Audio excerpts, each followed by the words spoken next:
Hello, everybody. Welcome to Fast News. I hope everybody is having a great day. We are. I just heard something. My cat. I don't know. I don't know if she fell or something. Something just happened in the background.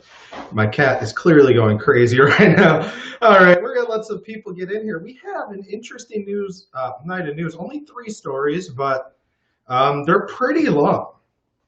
We were talking about the story that WKBW did on Stefan Mikhailou that has added some fuel to their very public feud.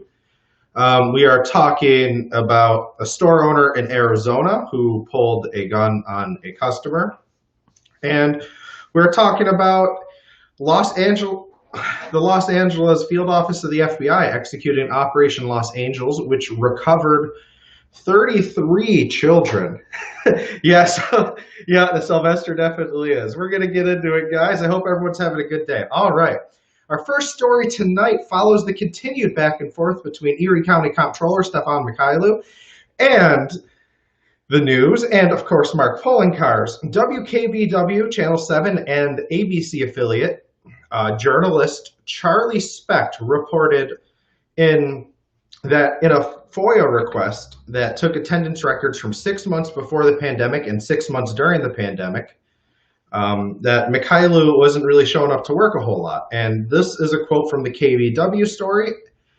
And I did link that story in the video so you guys can read that. So from September 2019 through August 2020, Stefan Mikhailou swiped into his office at least once on a total of 62 weekdays. He showed no swipes on 190 weekdays. Mikhailou swiped in on 7 weekend days or holidays. During that same time frame, Poloncarz swiped into his office at least once on a total of 213 weekdays. He showed no swipes on 40. He showed no swipes on 40 weekdays. Poloncarz swiped in on 32 weekend days or holidays. On average, Mikhailou showed up to his office 5 weekdays per month, and he was not at the office 16 weekdays per month. Poloncarz showed up on an average of 18 weekdays per month and was not at his office 3 weekdays per month. Now, this added fuel to the fire between Poloncarz and Mikhailou, and this feud has been going on for a while. Mikhailou quickly took to YouTube to fire back. However, he barely addressed the article, and instead, he decided to take swipes at Poloncarz. And he had a letter from Poloncarz specifically that he was responding to. It seems like, rather than the news article, although he did address it somewhat, but not really. All right, so Mikhailou also did not respond to Channel 7 for an interview. And in the article, it said Mikhailou made a series of aggressive attempts to obtain card swipe data for himself and for members of Poloncarz administration, including county lawyers and health department officials who have been working on the public health crisis, according to the KBW report. So that's a direct quote. The report continues, and it says this: a day later, on January 14th, Mikhailou sent a subpoena to Dan Nerwith Jr., the county's Homeland Security and Emergency Services Coordinator, seeking swipe card data for himself and 25 other county officials, many who work in the Poloncarz administration. Mikhailou's subpoena warned if Netherith did not respond by January 20th, he could be cited for contempt, and Mikhailou would seek a court order to compel the production of documents.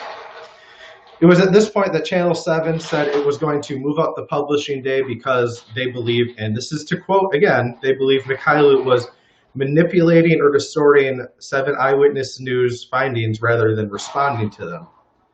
All right. Now, in that YouTube video I mentioned, Mikhailou showed footage from dates that were not included in the report of him showing up to work.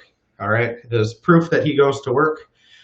And he specifically showed footage of January 6th, and we'll touch on that in a second.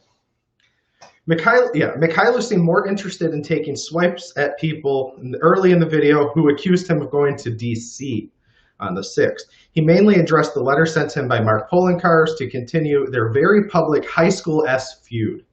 And it's true. This feud is really childish, guys. It's all over. It's social media. Like, guys, you're adults. I don't understand why they can't just sit down and talk to each other. Why do they got to do all this on social media? Of course, he had to get his standard insults into those who pay his salary with taxes but don't like him. Because he did, and he does this in a lot of his videos. He insults people that don't like him. I don't understand why he has to do that. You can find that in his video on his YouTube channel. I am not TMZ, so I'm not going to continue to report on Polling Cars and Mikhailu's childish feud after this. This is my 4th time talking. I'm done after this. It's too childish. It should be done and squished. I will say this, though. Mikhailu has maintained he was working on January 6th and not in D.C. All right? I'm done talking about these two. If they're going to act like childs, we should just vote them out. I don't understand why I should talk about them anymore after this. An investigation is underway after a store owner pulled a gun on a customer in a t-shirt shop.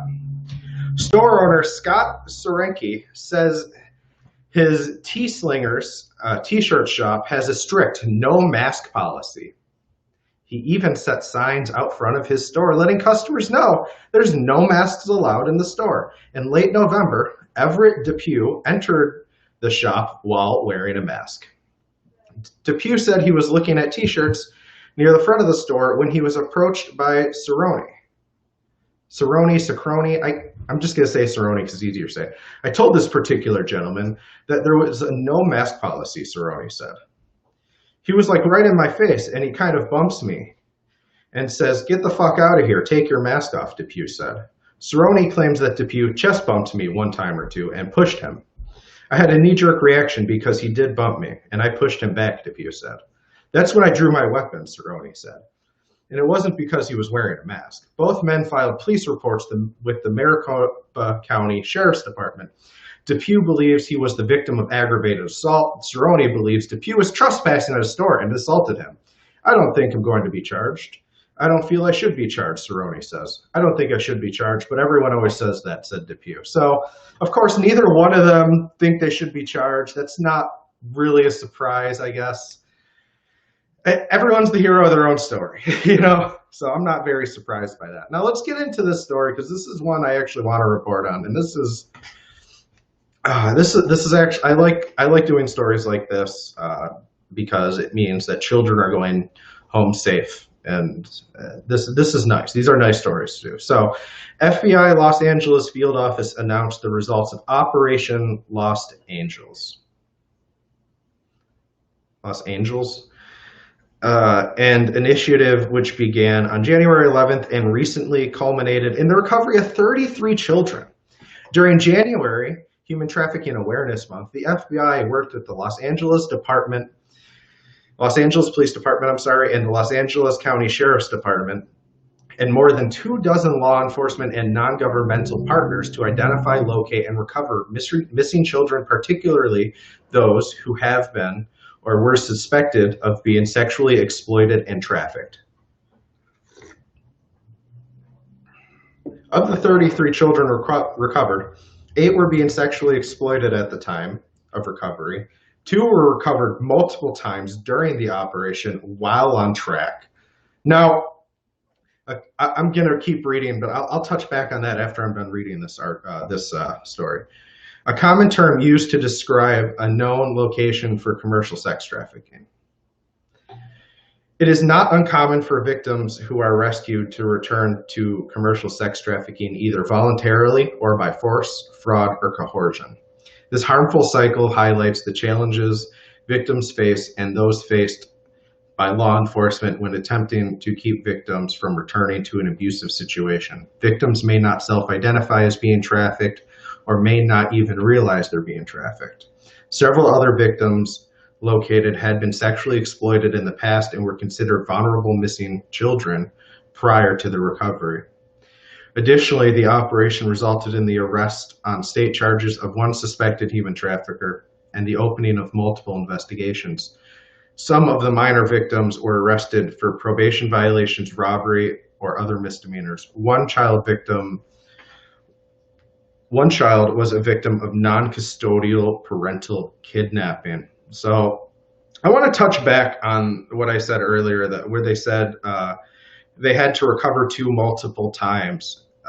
That blew my mind. I was actually caught off guard by that, and wow, like that. I'm glad those 33 kids are recovered. It's a tough subject to talk about, obviously, and just yeah, yeah, guys. That's the news for today. I know it was only three stories. Like I said, there was a little more detail than there normally is, though. I hope everybody has a great night, and I will see you guys soon. You guys have a great night, and go Bills, man. Man, I just want to say, go Bill. I really think we got this, man. Maybe I'm feeling overconfident. We'll see, but I'm feeling really good about the Bills.